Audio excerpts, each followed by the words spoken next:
So I think the way to think about your retirement corpus need is to essentially say that, I know that it's not going to be an exact number, but there's going to be a range that I'm going to be working towards.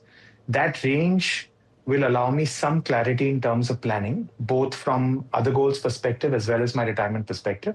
And then I can, on top of that, overlay my own risk-taking capacity, my own asset allocation strategy, my choices of where to invest.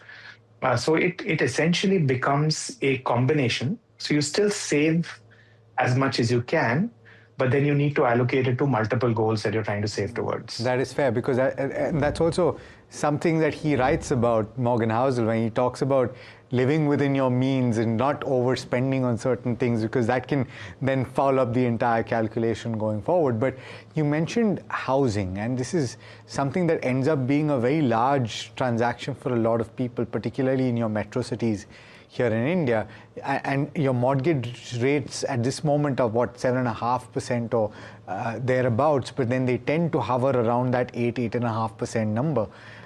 My question to you is, between the two, and in order of prioritization, in your opinion, should people prioritize buying a house or saving for retirement?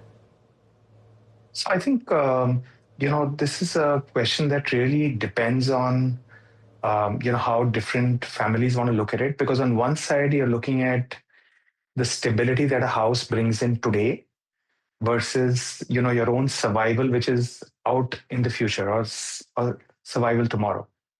So you need to keep in mind that there is a certain set of things that owning a house does for you. It gives you emotional security. It eliminates the threat of rising rents.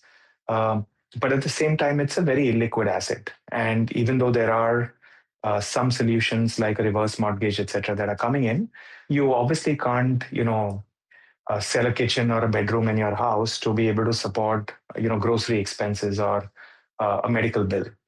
So eat your house either. I think absolutely, you can't eat your house either. So I think what you want to avoid doing is end up finding that you have too little money for retirement, but you're house rich. And therefore, we do come across a lot of people who are what I would call house rich and cash poor, because they just don't have the cash to support their expenses, especially during retirement. And therefore, they keep cutting their lifestyle just because so much of their wealth is in that house.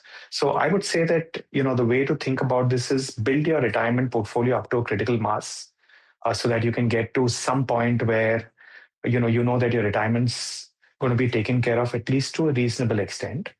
Then go and buy a house, so that you're not left in this either or decision situation, but you've been able to get to a point where you can do an and in a reasonable manner. So you end up having both things going for you rather than just one. Disclaimers: investment in securities market are subject to market risks. Read all the related documents carefully before investing.